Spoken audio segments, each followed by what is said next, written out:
ang presyo ng bigas ng 20 piso. He's really a weak leader.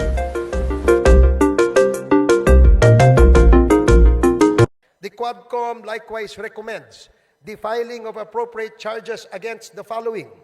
Number 1, personalities linked to the illegal drug trade, particularly those implicated in the seizure of 360 kilograms of shabu in Mexico, Pampanga.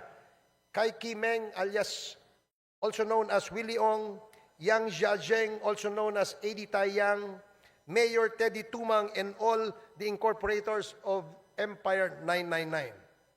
Number 2, perpetrators of crimes against humanity under Section 6 of Republic Act 9851 or the Philippine Act on Crimes Against International Humanitarian Law, Genocide, and other crimes against humanity.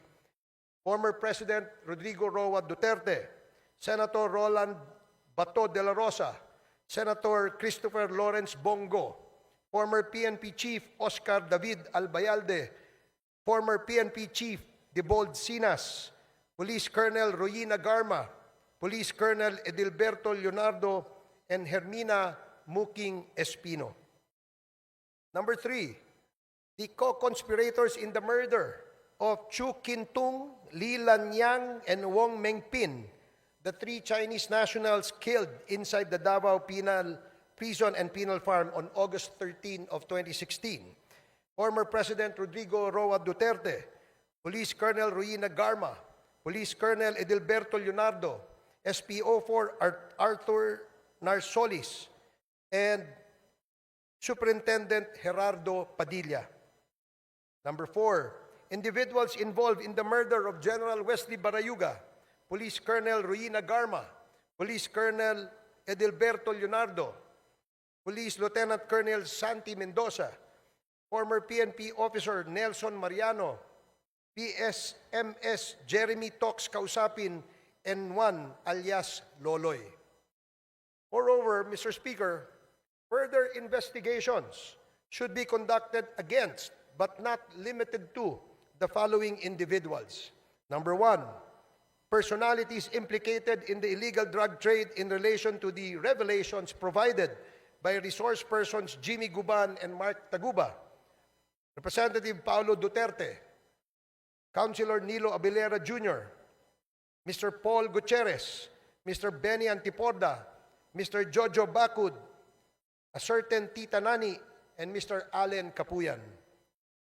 Number 2, personalities identified to be involved in the illegal drug trade during the course of the legislative hearings: Hong Ming Yang, also known as Michael Yang; Wei Xiong Lin, also known as Alan Lim; Charlie Tan, and Mr. Sammy Uy.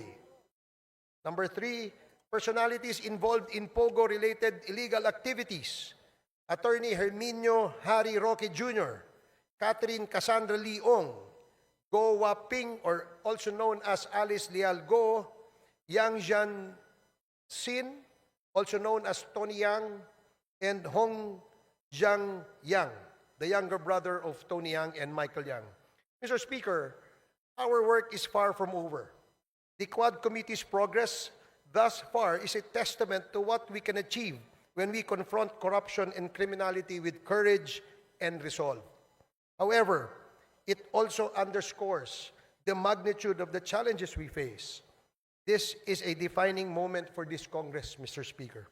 It is an opportunity to uphold the rule of law, protect our nation's sovereignty, and deliver justice to those who have been wronged. I urge my fellow legislators to give this report the attention it deserves and to support the proposed measures that will ensure these injustices are never repeated. Together, let us take the necessary steps to restore faith in our institutions and reaffirm our commitment to the Filipino people. Maraming salamat and Merry Christmas, Mr. Speaker. Thank you very much.